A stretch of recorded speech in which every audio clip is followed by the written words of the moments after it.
at a young age. Yeah. I want to mean, you work, got to but give then them I don't credit, want to you work. know. Most teenagers, and I'm not saying anything bad about anybody else, but most of them, Yeah. get them to motivate it. Just want to sit on their ass. Well, not necessarily sit on their ass, but want to be motivated to work. You know. Yeah. I mean, at least he goes out and gives it a try. He's wanting to really, when he turns 16, he's wanting to go get a real job, where he's actually making a real paycheck, and that's how Well, he's he won't. been. Well, since he's in disability checks, he won't be able to make that much money working, but Yeah, but he wants to at get least out. something. Yeah. So I guess he does when he turns 16. I guess he won't see him on much. Probably not. And then that's the good thing for you. Ways to be quiet. So, besides the dogs. I don't think this dog will never know when to shut up. Yeah, But then again, what dog does? true. Well, except for the dogs that can't bark. So, because some of them treated so bad they can't even bark anymore. I know. Damn it. It just makes me sad every time those commercials come on. This dog has been abused. I just want to go find out where that abuser lived and shoot him in the face. With a BB gun. I did hours one you time looking at a dog pound, and it was sad seeing all the dogs coming in there that were abused. Like, I literally cried on some of them because it's just horrible what people could do to an animal that's so, like what did they, and these weren't like mutts or nothing either. These were like your purebred dogs. I mean, they brought in one dog that's you're supposed to take it in and get it groomed so often. They brought it in, and its fur was so tangled and matted. It was disgusting. And then it had a broken foot, and it didn't even bother to take the poor thing in to go get its foot fixed. And it was like limping on it, and it was just so, you sit there and you see that, and it's just so horrible. And yes, this dog pound did put dogs to sleep. Yes, there was times I helped them.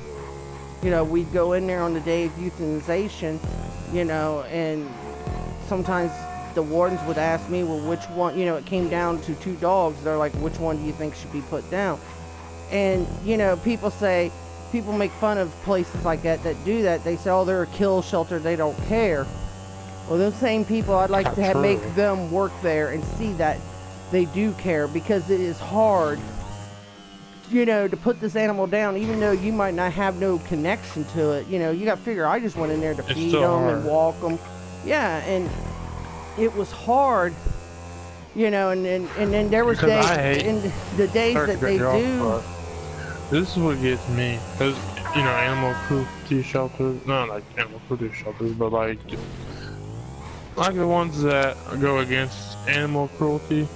It makes me upset that they'll go to pounds and say, shame on you guys having to kill these poor animals. It's not like they're wanting to do it, it's their job. Well, and that's what I was trying to make my point at. Because they probably have pets of their own. Well, they don't want to do it.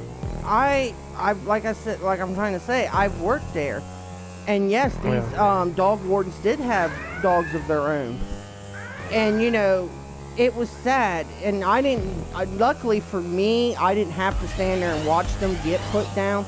But still, I seen the vet walking in there with the stuff. I knew what was going on. They put a red X through their paperwork. They had a kennel, and each kennel had paperwork attached to their cage. And if they had a red mark, a slash put through it, that dog was dying that day. My job was to go in there and take all their buckets of water, take it out of their cage, basically get them prepared for their death. And then they would say, okay, you need to step outside. And the process could take anywhere from 15 to 20 minutes, depending on how many dogs they were putting down.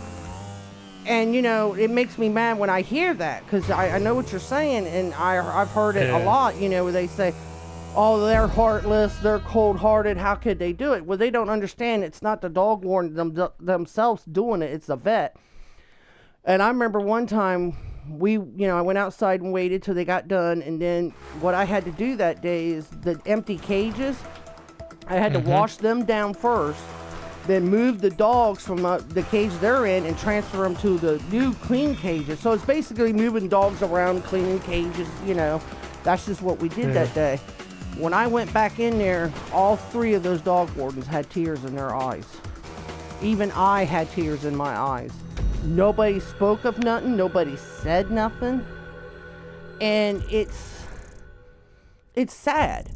And, you know, and it's not the dog's fault. It was never that dog's fault. That's what's sad about it. You're putting down an animal that didn't deserve to be put down. Yeah, it was just a job. Yeah, well, it's the careless of the owner. You know, people adopt these dogs and they don't stop and think how much time and, you know, costs and all that. Effort it is to put into them. Yeah. And it just makes me mad when people do that and they adopt a dog and then they treat it like Now, crap. I'll admit there are some animal pens that if you don't adopt a dog within a certain day, they'll put it down. Oh, yeah. Yeah, they were like that, too. I hate